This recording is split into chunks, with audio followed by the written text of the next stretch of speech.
Béni soit le nom du Seigneur. Nous sommes heureux ce matin d'être là dans sa maison pour lui apporter ce culte de louange, d'adoration. Je vous invite à poursuivre ces moments en chantant avec moi quelques cantiques à la gloire du Seigneur. Et nous chantons ce cantique 47 dans le recueil des ailes de la foi. Celui qui nous a lavés, celui qui nous a aimés, celui dont le sang nous a rachetés, Jésus. À lui soit la gloire. Alléluia.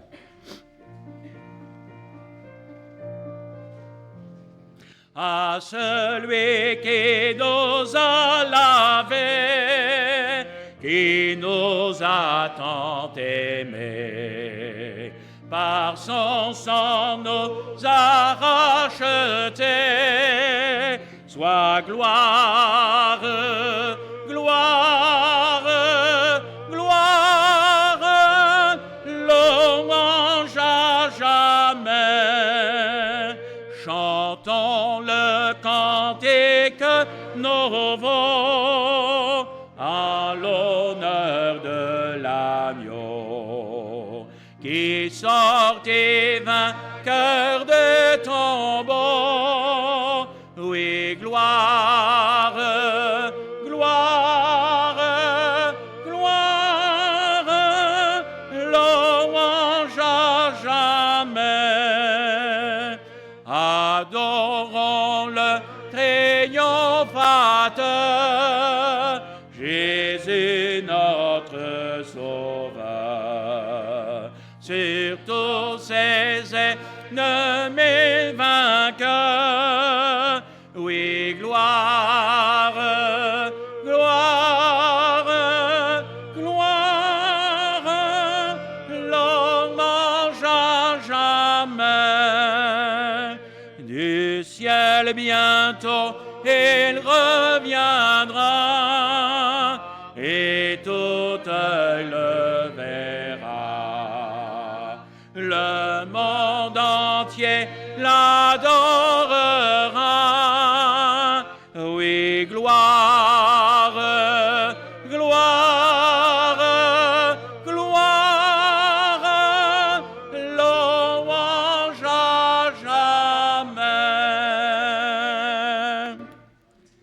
Et celui à qui nous devons rendre gloire, c'est au Seigneur Jésus, qu'il nous donne la grâce de ne jamais attribuer sa gloire à quelqu'un d'autre, mais à Dieu seul soit la gloire. Nous poursuivons avec le chant du cantique 317 qui nous rappelle combien est précieuse la présence du Seigneur Jésus. Ta sainte présence, c'est la source du bonheur. Ah, j'arrive.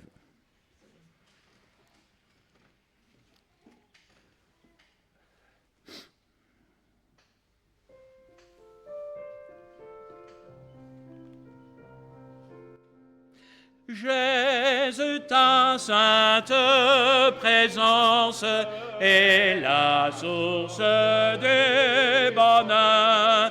Dans la joie et la souffrance, elle est le repos du cœur. Fais briller sur moi ta face, ô Jésus, agneau de Dieu. À tes pieds, c'est là ma place. Près de toi, mon ciel est bleu. Sur celui qui te contemple, descend un rayon divin. T'es fait de son cœur, ton temple, ton doigt pointe son chemin. Fais briller sur moi ta face, ô Jésus, agneau de Dieu. À tes pieds, c'est là ma place. Près de toi, mon ciel est bleu. Ah, que mon âme raville te rencontre, oh mon Sauveur, car ton regard, c'est la vie, c'est la richesse du cœur.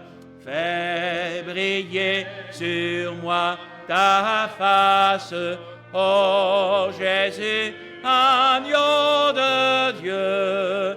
À tes pieds, c'est là ma place, près de toi, mon ciel est bleu. Il faut aussi ta présence pour ton service, ô Jésus, car elle est une puissance pour relever les perdus. Fais briller sur moi ta face, ô Jésus, agneau de Dieu. À tes pieds, c'est là ma place, près de toi, mon ciel est bleu. Quand dans l'étendue immense, ô Jésus, tu paraîtras, c'est encore par ta présence que tu nous attireras. Fais briller sur moi ta face, ô Jésus, agneau de Dieu. À tes pieds, c'est là ma place, près de toi, mon ciel est bleu. Amen. Je crois que notre place, c'est aux pieds du Seigneur. Marie l'avait compris. Elle était assise aux pieds de Jésus pour écouter sa parole, écouter sa voix. Et c'est ce que j'aimerais chanter avec vous, avec ce beau cantique 518. « Ô toi qui donnes la vie, à tes pieds je veux m'asseoir comme s'asseyait Marie à l'heure douce du soir. »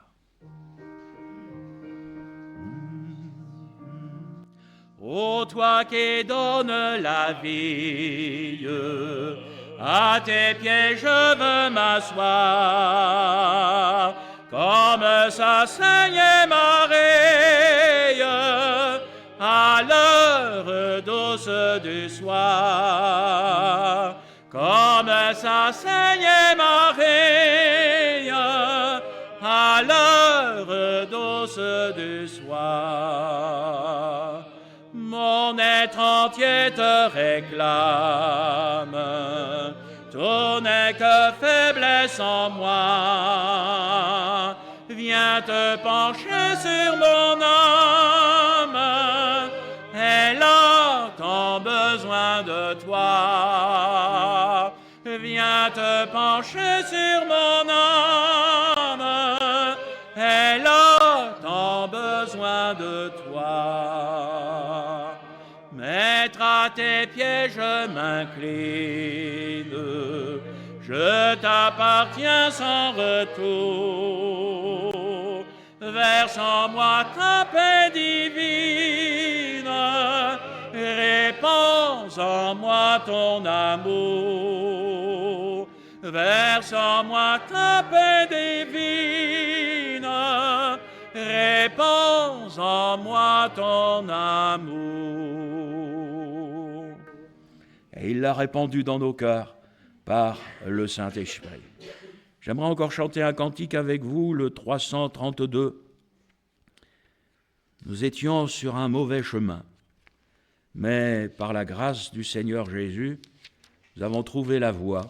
Aujourd'hui, nous le suivons et pouvons chanter ce cantique. J'ai trouvé la voie qui conduit au repos du cœur. J'ai trouvé la paix et la joie en Jésus, le libérateur.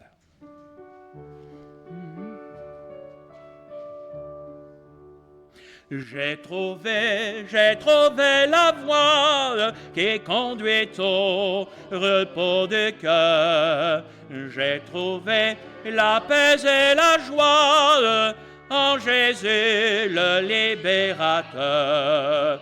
Ô mes compagnons de misère, ensemble invoquons son secours. Il n'attend que notre prière, le Sauveur qui sauve toujours.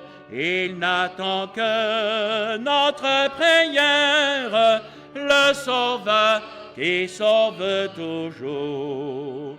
Par son sang, sa miséricorde efface nos iniquités.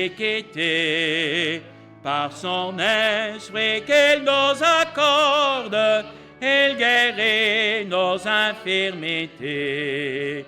Et plus le mal est incurable, et plus les fardeaux semblent lourds, plus il se montre secourable, le Sauveur qui sauve toujours. Plus il se montre secourable, le Sauveur qui sauve toujours. Hélas, ma trop longue ignorance ne connaissait auparavant, dans la lutte ou dans la souffrance, qui sauve souvent. Mais de ma pauvre et triste vie, j'ai vu se transformer le cours. Depuis que mon âme se confie au Sauveur qui sauve toujours. Depuis que mon cœur se confie au Sauveur qui sauve toujours. Il est ma force et ma victoire, la mienne qui me guide dans ton lieu. Il est ma lumière et ma gloire, il est mon frère, il est mon Dieu. Soit que je vive ou que je meure, il est mon unique recours. Tu me sauveras d'heure en heure, ô Sauveur qui sauve toujours. Tu me sauveras d'heure en heure, ô Sauveur qui sauve toujours. Béni soit Dieu de t'avoir comme Sauveur et Seigneur, de savoir que jour après jour, c'est toi qui guides nos pas, c'est toi qui tiens nos vies dans ta main, nos destinées sont dans ta main. Et Seigneur, je te bénis parce que même si en face de nous, l'avenir s'assombrit, nous savons qu'avec toi, Seigneur, nous pourrons traverser les temps difficiles, les tempêtes, si nous restons fidèles à ta parole. Et ceux qui restent fidèles à ta parole que tu garderas. Alors Seigneur, cette parole, nous l'aimons. Nous voulons la serrer sur notre cœur. Nous voulons la lire, la méditer. Nous voulons l'entendre prêcher avec vérité. Et Seigneur, nous ne voulons pas que tu nous caches quoi que ce soit. Nous voulons que cette parole soit pour nous comme un miroir qui va nous montrer ce qu'est notre vie et ce que tu attends de nous. Et voici pour nous, Seigneur, ce matin, le temps d'ouvrir cette parole.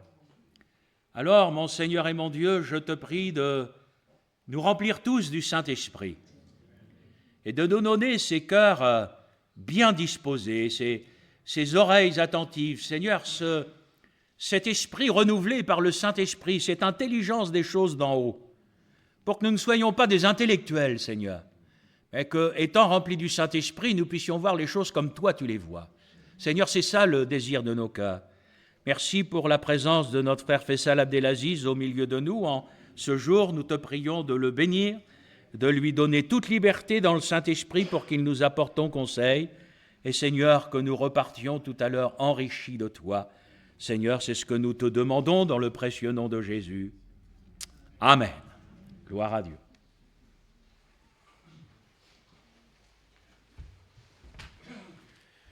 Eh bien, j'aimerais lire avec vous Bon, avant, je vous transmets les salutations de l'Assemblée de Paris Sentier, mon épouse, les frères qui m'entourent, etc. On m'a chargé de beaucoup de choses et j'espère que j'en ai pas oublié beaucoup. Je vous ai dit l'essentiel, n'est-ce pas? Mais je crois que le principal, c'est la prédication. Gloire à Dieu. Alors, on ouvre la Bible dans le livre de Jérémie. Nous allons lire un texte au chapitre 17. Le chapitre 17 où il nous est dit « Maudit soit l'homme qui s'appuie sur l'homme ». C'est jamais bon de s'appuyer sur les hommes, même les meilleurs des hommes. Hein. On finit toujours par découvrir... Il est écrit aussi dans ce chapitre « Béni soit l'homme qui s'appuie sur Dieu ». Et s'appuyer sur Dieu, on n'est jamais déçu.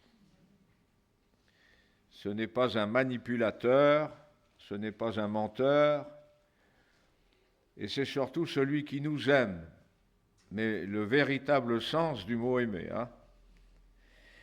Et donc, on arrive au verset 9 où il nous est dit ceci, le cœur, donc le cœur de l'être humain, est tortueux par-dessus tout et il est méchant. Qui peut le connaître?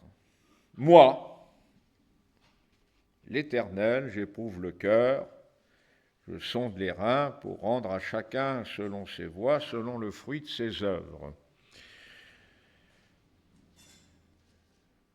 Il est tortueux ce cœur par-dessus tout, rien ne peut l'arrêter dans ce qu'il est, et de plus il est méchant, littéralement inguérissable. Inguérissable. Cela fait plus de 50 ans que j'ai rencontré Jésus et que j'ai reconnu Jésus comme mon sauveur et il m'a vraiment sauvé. Et je dois dire que depuis, c'est lui l'acteur principal pour changer mon cœur. Et ça continue. Il y a tellement de choses qui peuvent sortir de nos cœurs, même à être surpris parfois. Mais tout se passe dans le cœur. On peut aimer sincèrement son épouse, son mari, son collègue de travail, son voisin, sincèrement, mais avoir de drôles de pensées dans le cœur. On peut aimer la vérité et c'est plus fort que soi quand le mensonge nous arrange. Bien qu'on aime la vérité, eh bien, le mensonge a encore quelque chose à voir dans mon cœur. Certains ont trouvé une certaine parade en disant, et quand je dis certains, je parle des chrétiens, on est entre chrétiens, je pense, hein, pour la plupart, mais je pense que ceux qui ne le sont pas, qui sont en train de le devenir, moi je dis que ceux qui commencent à fréquenter les réunions comme celle-ci, dans ce lieu, commencent à devenir chrétiens. Vous pouvez dire ce que vous voulez, on verra ça dans quelque temps. Mais certains chrétiens ont inventé les demi-vérités, pour ne pas dire même demi-mensonges, parce qu'il y a des mensonges qui arrangent les choses mais qui ne font pas de mal. Ça sort du cœur, de ce cœur qui est tortueux par-dessus tout. Pour la parole de Dieu, pour Dieu lui-même, un mensonge c'est un mensonge, la vérité c'est la vérité.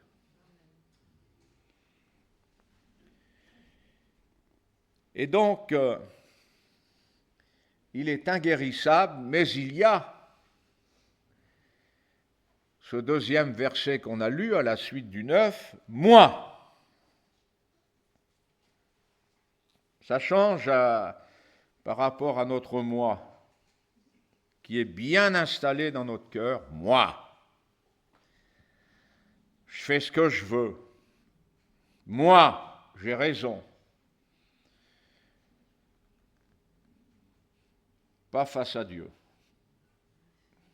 Par rapport aux autres, avec notre orgueil, nos raisonnements, notre idéologie, notre façon de concevoir les choses, on s'est vraiment forgé une réputation avec ces raisonnements. Mais devant Dieu, qui est le Créateur, et qui veut encore le prouver aujourd'hui, vous allez vous en rendre compte.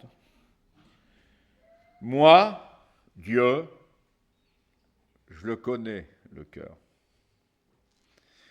Moi, Dieu, je connais ton cœur.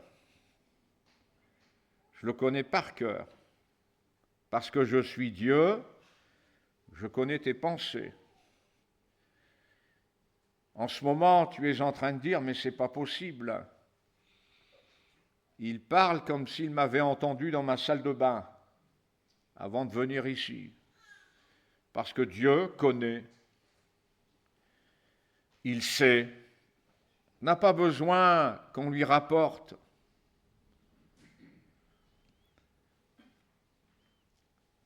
On a beau dire à son épouse, surtout tu dis rien au pasteur. Si je viens de mon propre gré, mais tu lui dis rien de ce qui s'est dit entre nous. Ça ne le regarde pas. C'est vrai, et heureusement, mais ça regarde Dieu qui connaît les cœurs. Et on s'aperçoit que Dieu qui connaît les cœurs, il les a sondés comme aucun appareil encore aujourd'hui ne pourrait sonder un cœur humain, a ajusté des paroles qui sont comme des réponses, mais aussi une invitation à le voir agir. Jérémie l'a compris, ça. Au verset 14, un peu plus loin, il dit ceci, « Guéris-moi, Éternel, ou Dieu, et je serai guéri. Sauve-moi, et je serai sauvé. » Il est convaincu que sa guérison, il n'y a que Dieu qui peut l'opérer. Son salut, c'est Dieu. Aucun être humain, c'est Dieu. Alors pour lui revient cette parole, béni soit l'homme qui s'appuie sur Dieu, sur l'autorité de Dieu, sur le pouvoir de Dieu. Cet homme est béni parce qu'il ne sera pas déçu. Il verra la guérison, sa propre guérison. Il vivra son propre salut. C'est comme ça que ça se passe avec Dieu quand nous le rencontrons. C'est comme ça que Jésus prouve qu'il n'est pas un leader religieux, qu'il n'est pas venu pour inventer une autre religion, mais il prouve qu'il est vraiment ce Dieu parmi nous qui s'est révélé dans un amour qui nous dépasse. Pourquoi tous ces élans à mon égard, moi qui encore aujourd'hui lui résiste? Parce que Dieu veut la guérison, Dieu veut le salut, il le veut.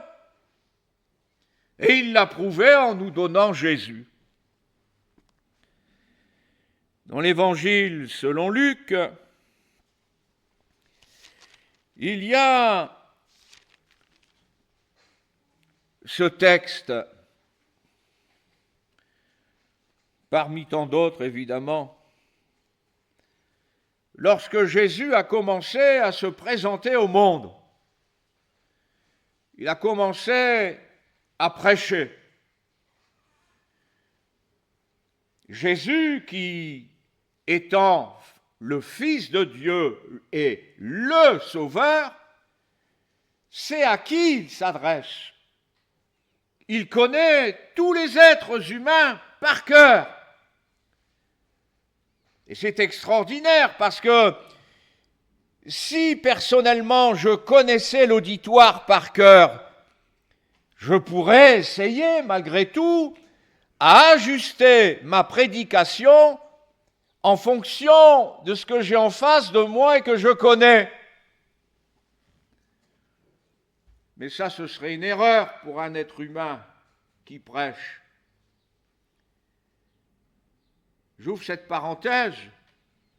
À chaque fois que des chrétiens viennent me voir en me disant « Vous savez, cet après-midi, il va y avoir des personnes que j'ai invitées, elles sont ceci, cela. » Je dis « Stop!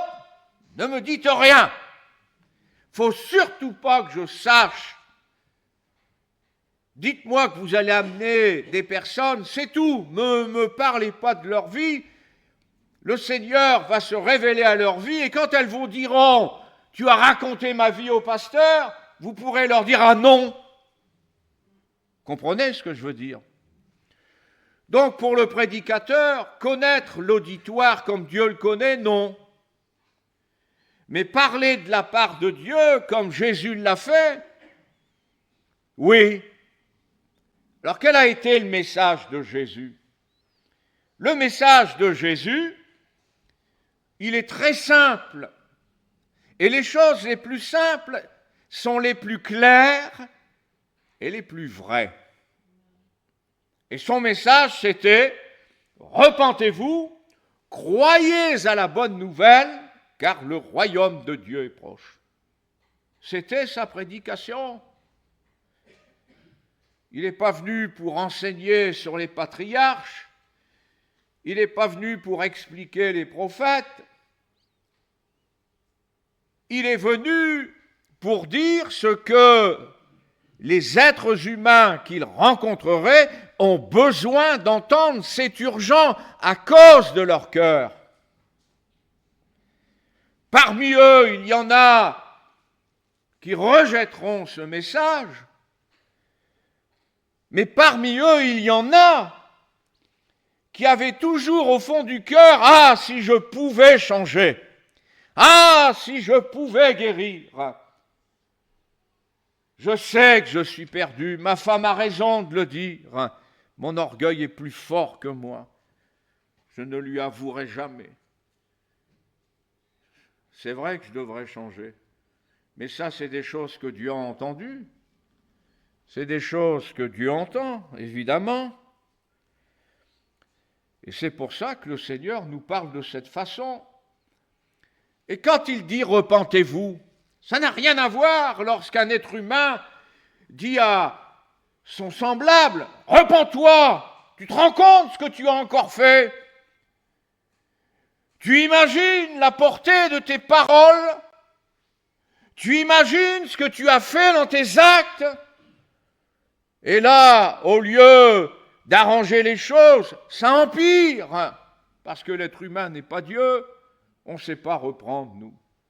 Mais quand Jésus reprend, reprends-toi, crois en la bonne nouvelle.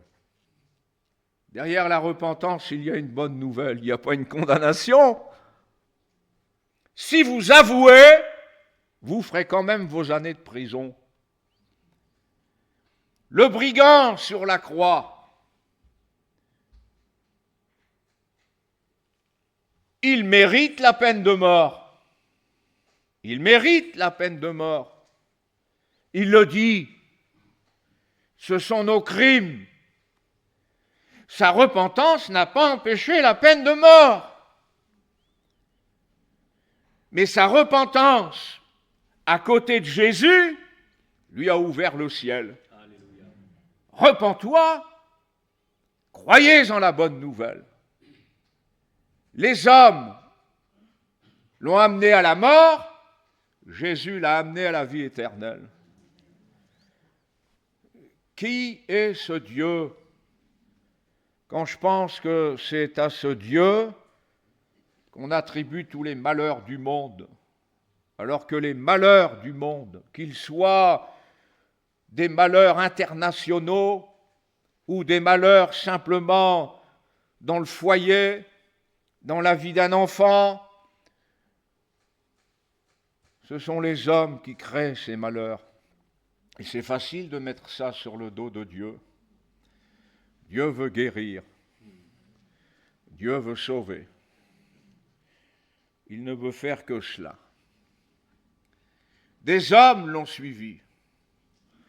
Ils l'ont suivi parce que Jésus a dit « Suivez-moi ». C'était des hommes qui attendaient la guérison au fond de leur cœur. Ils avaient le désir de changer. Quand ils ont entendu la parole de Jésus, elle a résonné comme une belle parole. Ils ont entendu le même message que les autres. Parce que repentez-vous, croyez à la bonne nouvelle, car le royaume de Dieu est proche, et suivez-moi. On ne suit pas Jésus parce qu'on est perdu. On suit Jésus parce que le message a résonné et a eu un accueil inespéré dans le cœur. Oui, je veux être sauvé. Oui, je veux être guéri. Alors ils ont suivi Jésus. Et ce sont des hommes avec leur vie. Et il y en avait un, eh bien, la belle-mère était malade. Vous voyez, Jésus, les choses sont simples, hein. Peut-être que vous avez une belle-mère malade, mais grâce à vous, vous pourriez, en rentrant chez vous après le culte, découvrir qu'elle a été guérie. Oui. Il nous est dit dans l'Évangile selon Luc, chapitre 4, verset 38, en sortant de la synagogue, il se rendit à la maison de Simon. La belle-mère de Simon avait une violente fièvre et ils le prièrent en sa faveur. S'étant penché sur elle, il menaça la fièvre et la fièvre la quitta. À l'instant, elle se leva et les servit. Alors, on pourrait encore dire avec un cœur, comme le cœur peut être tortueux, « Ah mais oui, mais c'était la belle-mère de celui qui a décidé de le suivre, qu'est-ce qu'il ferait pour moi, qui ne me suis même pas encore mis en route pour le suivre. Et à l'heure où j'entends ces paroles, je ne suis pas prêt de le suivre. Mais tout ça, c'est entre vous. » Mais non. Jésus est venu pour guérir et pour sauver. La belle-mère de celui qui l'a suivi est malade, il s'arrête, il menace la fièvre, elle s'en va. Mais ce n'est pas fini. Il nous est dit après le coucher du soleil, donc ça a duré. Jésus ne pratiquait pas les 35 heures, hein, ni la fête du travail. Et il nous est dit après le coucher du soleil, tous ceux qui avaient des malades atteints de diverses maladies, les lui amenèrent, il imposa les mains à chacun d'eux et il les guérit. Des démons aussi sortirent de beaucoup de personnes en criant et en disant « Tu es le Fils de Dieu !» Mais il les menaçait, ne leur permettait pas de parler parce qu'ils savaient qu'il était le Christ. Dès que le jour parut, donc ça ne s'est pas interrompu, il sortit et alla dans un lieu désert. Une foule de gens se mirent à sa recherche et arrivèrent jusqu'à lui. Ils voulaient le retenir, afin qu'il ne les quitte point. Mais il leur dit, il faut aussi que j'annonce aux autres villes la bonne nouvelle du royaume de Dieu, car c'est pour cela que j'ai été envoyé. Voyons bien que le Seigneur Jésus ne s'est pas limité à la vie de ceux qu'il suivait pour bénir leur famille. Tous ceux qui sont venus vers Jésus, qui voulaient être guéris, ont été guéris. Tous ceux qui avaient des malades amenaient les malades. Mais c'est cela l'Évangile. On ne pratique pas la guérison entre nous. Je me souviens de cette femme à Rouen qui jamais n'a donné son cœur à Dieu. Elle possédait un magasin, et les gens qui passaient dans son magasin, quand ils se plaignaient de leur maladie, elle disait « Allez dans cette église, ils guérissent les malades ». Et ils y allaient, ils étaient guéris. Parce qu'elle savait que c'était un lieu où au nom de Jésus, on imposait les mains et les gens étaient guéris. Il n'y avait rien de magique, c'était la prédication. Et le Seigneur est venu pour guérir et pour sauver. Je suis persuadé que dans ce lieu, beaucoup de gens ont été guéris. Mais il y en a quand même qui ne sont pas revenus, sont partis.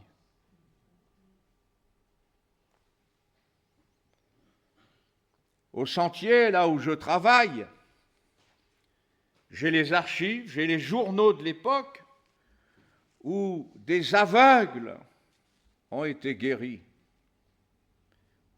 On voit les photos que les journalistes ont faites à l'époque. Des centaines de personnes ont été guéries miraculeusement, mais quand vous venez au Sentier, on n'est pas des milliers. Hein. Ils sont passés où?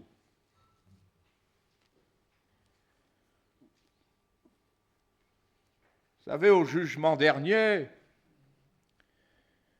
c'est ce qui sera dans les consciences de chacun. Dieu veut guérir, Dieu veut sauver, il le fait. Il y a des chrétiens qui pensent que la guérison, ça se mérite. Non, ça ne se mérite pas, la guérison. Jésus guérit, il montre sa divinité, son autorité, et au-delà de cela, il montre son amour pour nous. Et c'est nous qui disons, comme ce centenier au pied de la croix, là où les mains de Jésus ont été percées, c'est bien ce soldat qui a dit, mais il est vraiment le Fils de Dieu, c'est pas possible. Et quand il y a eu ce miracle dans nos vies, c'est nous qui confessons, il est le Christ, il est le Fils de Dieu. Personne n'a jamais rien pu faire pour moi. Quand il a guéri 10 lépreux, c'est quand même quelque chose d'être guéri de la lèpre. Il n'y en a qu'un qui est revenu lui dire merci. Il n'y en a qu'un. Mais Jésus savait qu'il n'y en avait qu'un qui reviendrait. Jésus savait qu'il y en a 9 qui le laisseraient tomber, qui ne tiendraient pas compte de la guérison pour le salut de leur âme. Mais Jésus a guéri. Jésus leur a montré qu'il est le Sauveur. Jésus n'est pas venu comme guérisseur, il n'a rien gagné. Il n'a engrangé aucun argent. Par amour, il a guéri. Par amour, il a libéré des puissances démoniaques. Il y avait des gens qui venaient avec des pensées de suicide. Impossible d'enlever ces pensées de suicide. Impossible. Parce qu'ils étaient possédés. Parce que des esprits impurs étaient en eux. Ben, Jésus les a libérés. Que sont-ils devenus? On ne sait pas. Mais Jésus l'a fait parce qu'ils se sont approchés de Jésus pour être guéris. Je me souviens de cette femme dans un auditoire. J'ai remarqué une femme fermée. Et je suis allé vers cette femme. Et je lui ai dit à l'oreille, « Madame, vous n'acceptez pas ce que vous avez entendu. Il vous est impossible de croire en Jésus, n'est-ce pas ?» Elle a été surprise, elle n'a pas contredit. Eh bien, j'ai dit, Madame, vous êtes malade. Eh bien, Jésus vous guérit.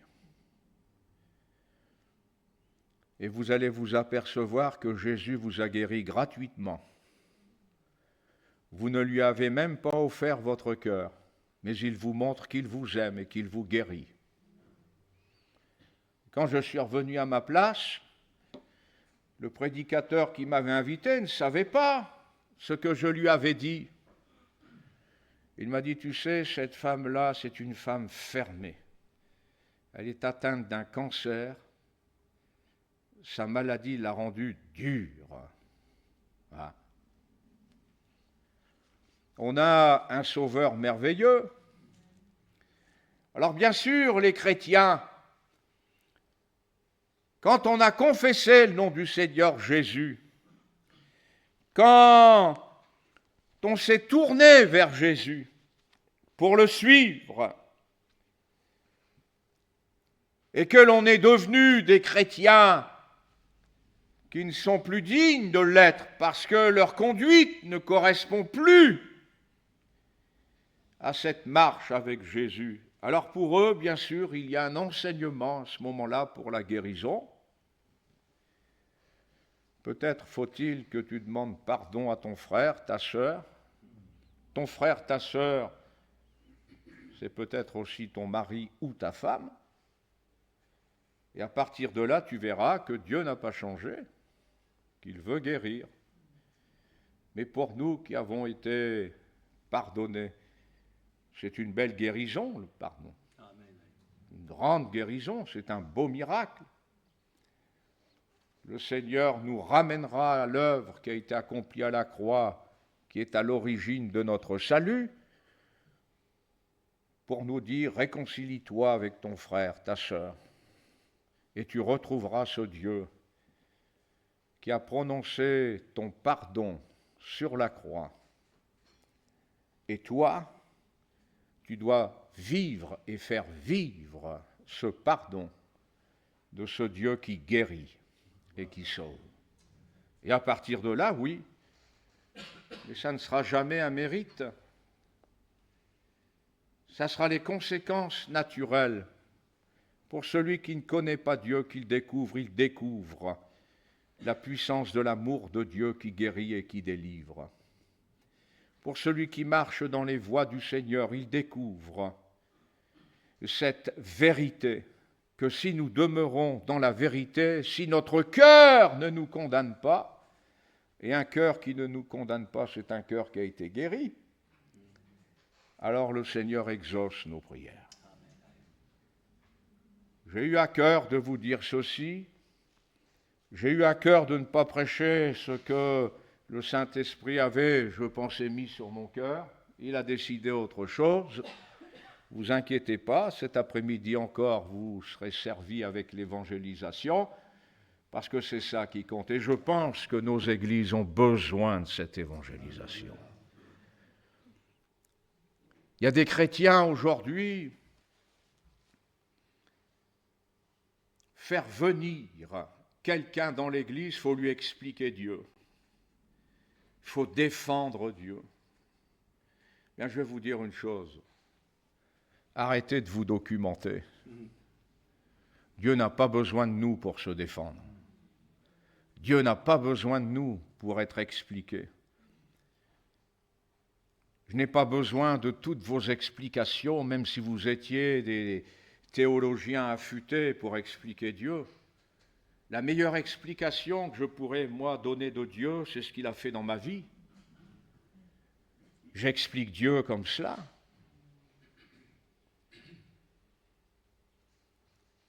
Dites autour de vous ce que Jésus a fait dans votre vie.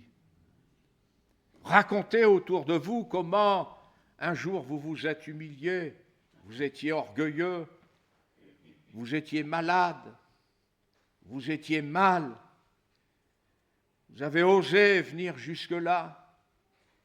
Vous avez levé votre main pour qu'on puisse venir prier avec vous. Vous avez été guéri, vous avez été délivré. Je me souviens de cet homme la première fois que je suis entré dans l'assemblée de la Rive Droite où mon formateur m'avait envoyé pour y travailler. Un monsieur d'un certain âge s'est approché, c'était un frère ancien, un bon frère. Et il m'a dit, il faut que je vous donne mon témoignage. La première chose, il m'a dit, il faut que je vous donne mon témoignage. Passez à la maison, venez nous visiter, je veux que vous connaissiez mon témoignage. Quand j'ai entendu son témoignage, je me suis réjoui. Il m'a dit, j'étais le plus grand des menteurs. Et je mettais la zizanie dans toute la famille avec mes mensonges. Et plus la zizanie régnait, plus je mentais, parce que c'était comme une euphorie chez moi. Et quand j'ai rencontré Jésus, j'ai été délivré du mensonge. Plus jamais je n'ai menti. Et je me suis réjoui d'entendre ça. Mais vous ne trouvez pas que ceux de l'extérieur, c'est ce qu'ils ont besoin d'entendre ? Plutôt que de dire, ah, les Jéhovah ceci, les Mormons cela, et l'Église catholique. Les gens n'ont pas besoin de ça, les gens savent tout aujourd'hui. Mais les gens ne connaissent pas celui qui guérit et qui sauve. C'est cela. C'est de ça qu'il faut parler. Jésus a fait cela dans ma vie. Jésus m'a transformé. Il m'a libéré de la haine, du mensonge, de la manipulation. Il m'a guéri de mon cancer. Il m'a guéri de ces maladies que plein de gens connaissent. Vous avez remarqué, on vit dans un monde où on n'a jamais été aussi performant pour soigner. Il y a 40 ans, les gens mouraient avec la même maladie qu'aujourd'hui, on dit c'est guérissable. Mais il y a de plus en plus de malades. Et on a beaucoup, c'est dans la tête. Hein. Ça aussi, c'est terrible. Hein. Quand on n'arrive plus à dormir, quand c'est les angoisses qui pilotent nos vies. Il y a des personnes ici qui ont été guéries de leurs angoisses, de leurs insomnies, de la haine. Dites-le autour de vous, et vous verrez que les gens viendront. Viendront pour voir, viendront pour être guéris, mais ça suffit, ça. Ils découvriront Jésus, et Jésus fera ce qu'il sait faire mieux que nous. Et certains resteront parce qu'ils auront découvert non pas seulement celui qui les a guéris, mais celui qui les a convaincus de la repentance à cause du péché, de cette bonne nouvelle que Dieu aime le pécheur et il veut le sauver. Nous allons nous recueillir.